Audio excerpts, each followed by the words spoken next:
Hello and welcome to another edition of the Back Nine Report. My name is Carlos Torres, and every week, alongside with Fred Altvater, we check in on the world of golf to bring you the latest news, insights, analysis, interviews, recaps, previews. Hey, we cover anything and everything golf. In other words, if it happened in golf, we have it for you. And Fred, we're going to talk about FedEx Cup. How are you today?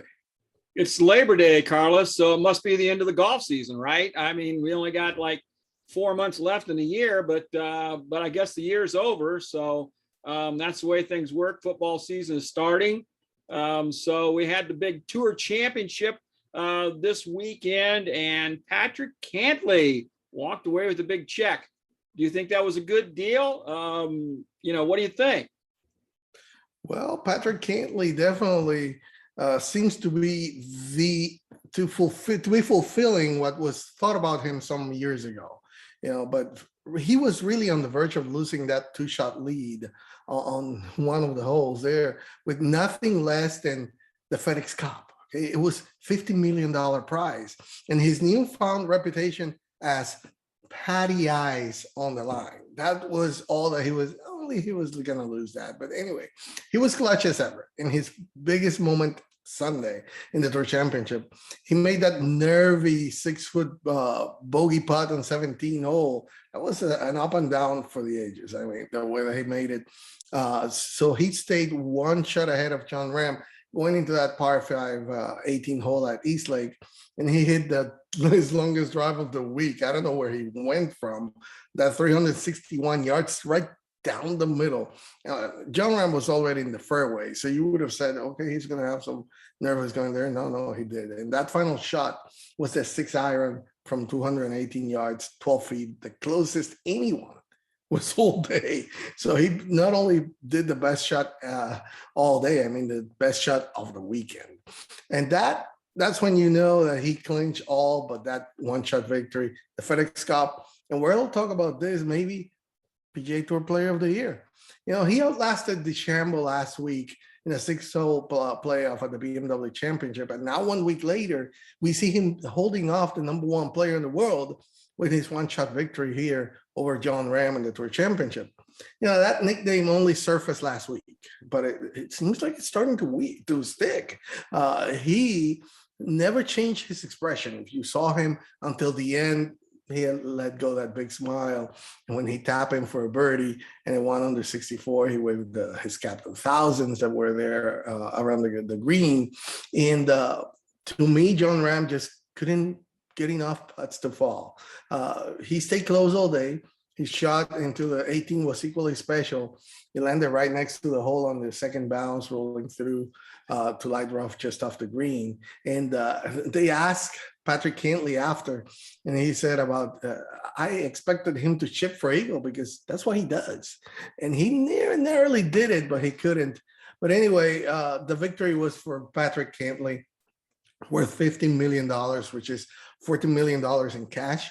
$1 million is deferred. So, he has risen in golf after he was slowed back by a back injury that really, when we talked about that, when that happened, it kept him out for 3 years and nearly ended his career. So to see him make this comeback, and now we can say he has stamped himself among the elite in golf, boosted by this FedEx Cup season. But Fred, I gotta say, he definitely has earned possibly the Player of the Year. He won 4 times. Yeah, given one was the one that Jon Rahm was disqualified after being up by 6.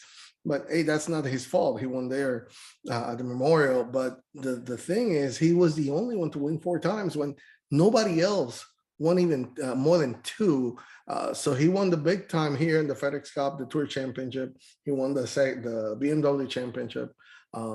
I think he definitely is, and we'll talk about this in a little while, but I think he is the one to watch coming into next season. I think he's prime again.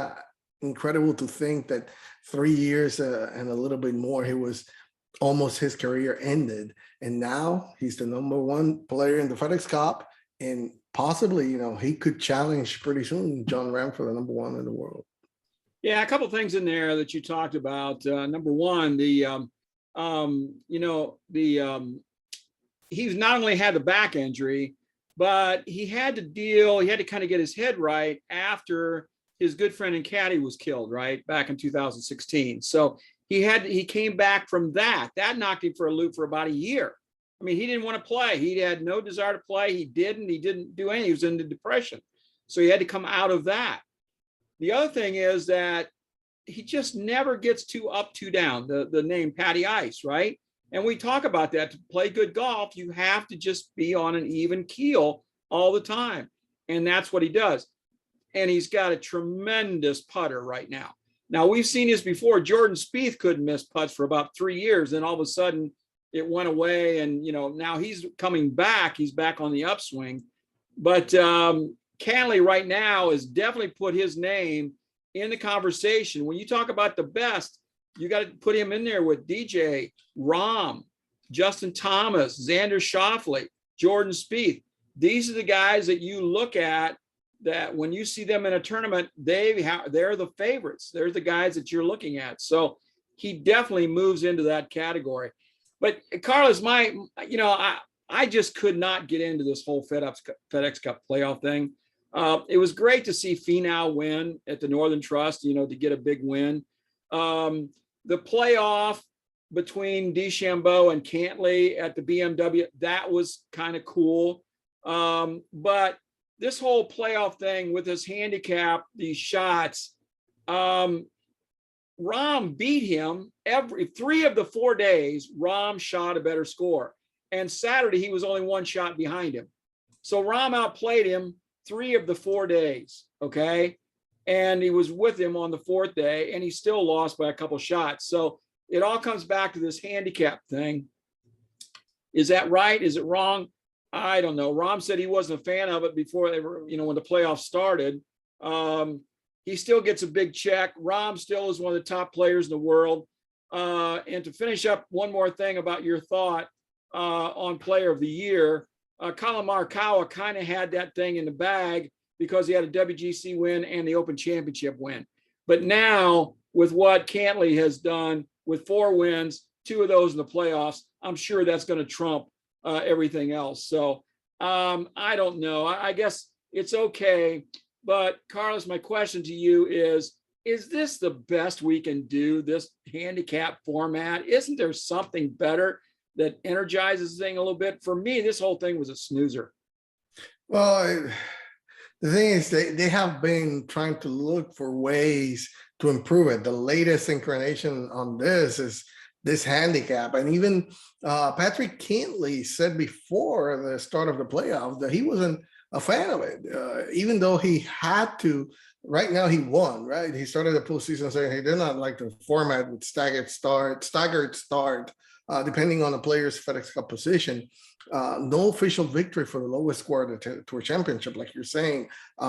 John Ram tied Kevin Na at 14 under as the lowest scores in the tournament. So they're going to split the world points, but that doesn't matter. For them, they didn't win.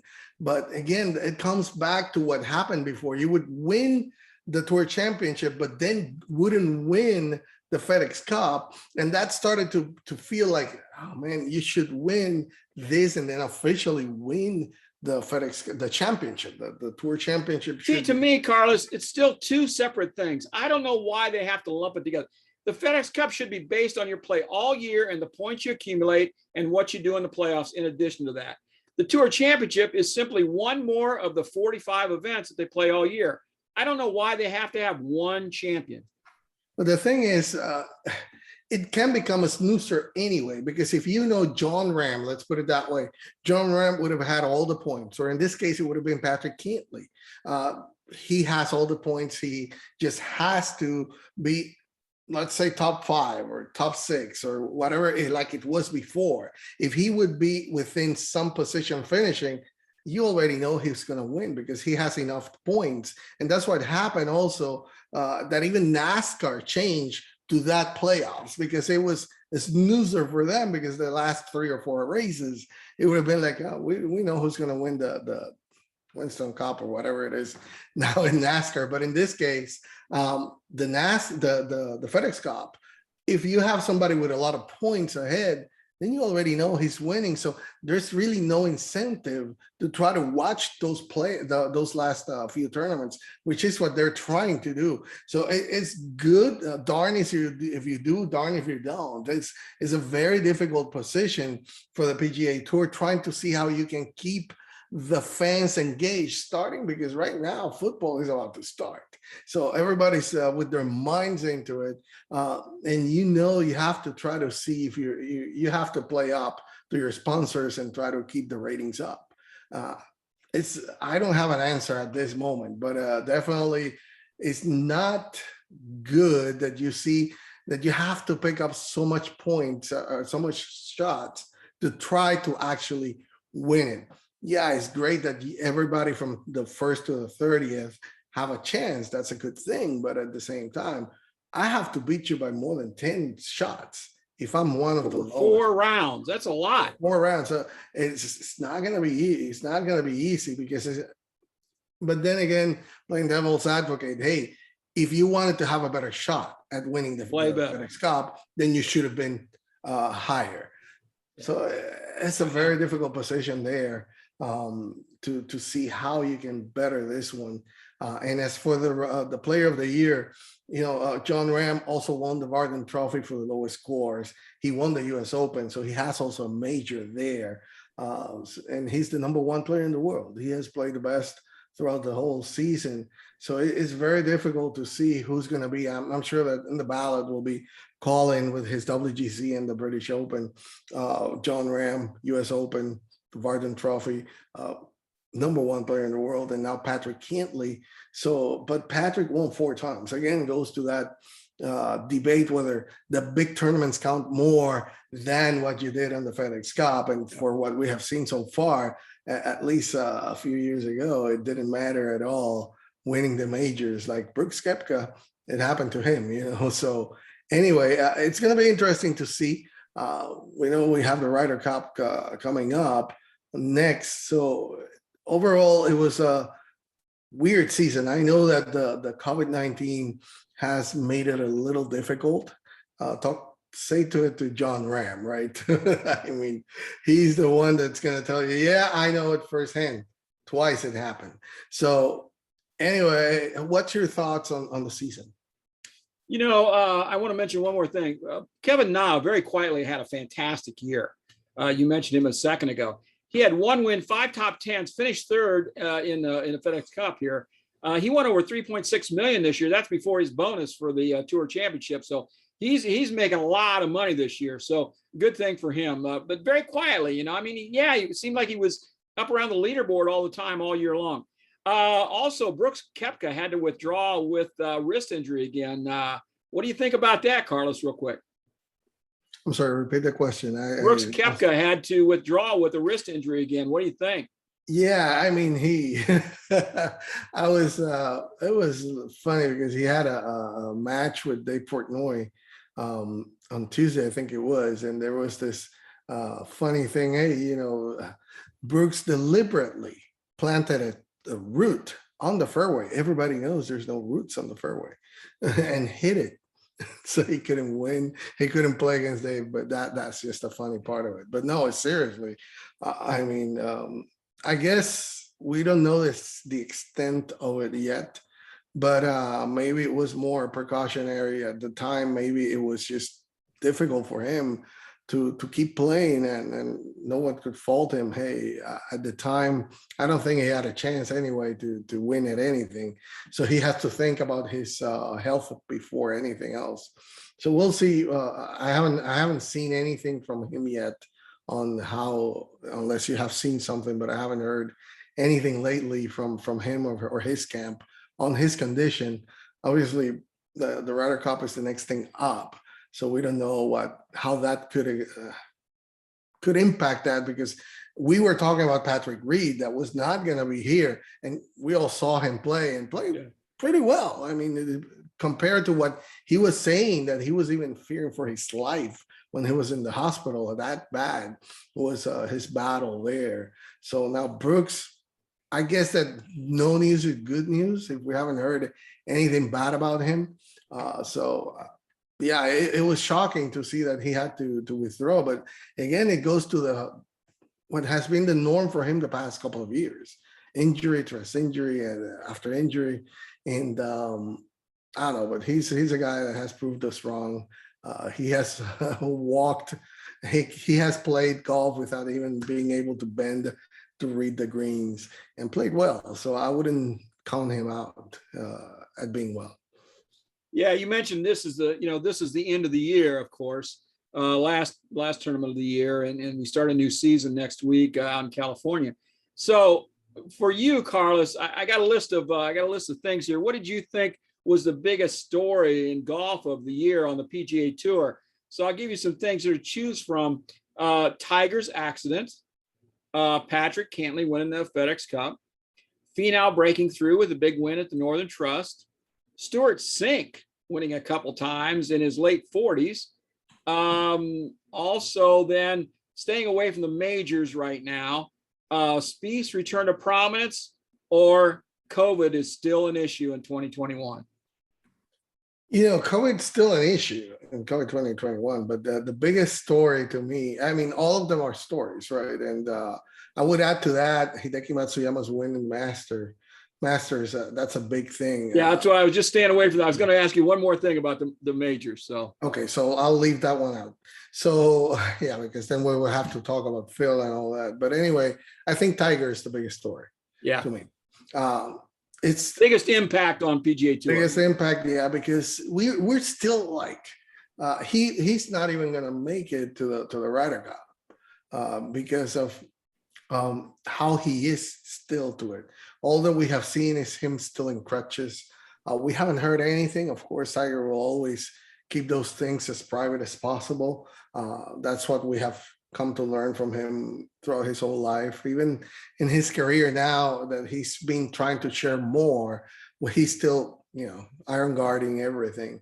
But to me, it's the biggest story because not having Tiger when he was almost back to prominence somehow. And I was looking actually forward to see him the way that he started to share with the players, starting to opening up a little bit. This new Tiger Woods was intriguing somehow because I think he's starting to realize that he cannot keep it to himself. He has to change his ways and try to be. I mean, his career is maybe over now. I mean, we said this the last time. I've said it like 3 or 4 times in his career, but definitely to me, it's the most impacting.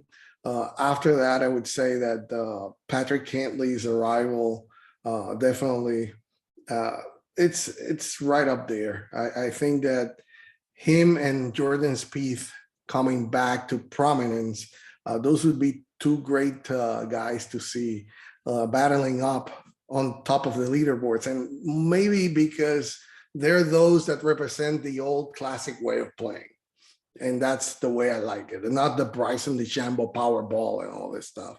I've always said, and I think that you need to have the whole package. It's not only about the power ball play. So to me, watching how Patty Ice is doing it and watching Jordan Spieth back to prominence, and congratulations to Jordan. He announced that he's expecting, he and his wife are expecting a child. So congratulations to him.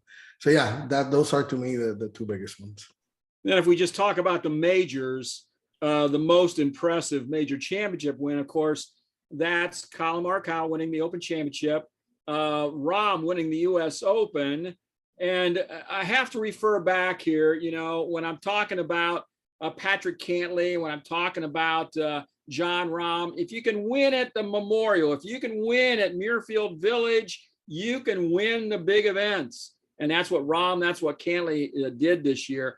Rahm, of course, winning the U.S. Open. And then, which I know which one you're going to pick, is Hideki winning the Masters. So I know you're going to pick Hideki winning the Masters.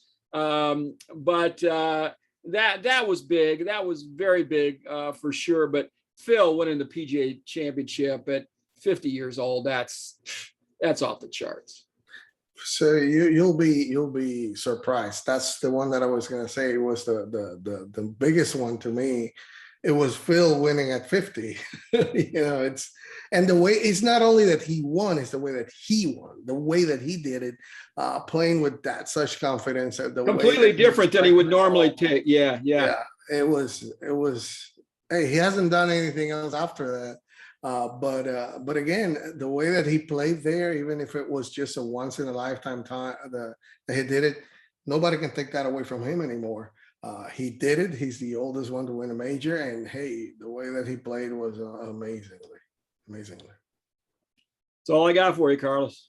All right. So with that, I mean, we can look forward now to see the next season, the Ryder Cup, and next season for the PGA Tour. Patrick Cantlay, can't wait to see what he's going to do. John Ram, he's not going anywhere. Jordan Spieth is there. Justin Thomas, Dustin Johnson, all the players. Colin Morikawa definitely proved doubters wrong with that Open Championship win when everybody thought, hey, he can't play links golf. Hey, he did. He won. So anyway, with that, we thank you for joining our show. Thank you for listening and seeing us. If you want to stay up to date with the latest in golf news and information, always remember to subscribe or follow us on Twitter with Back9 Report with the number 9 in the middle. Thank you for joining us.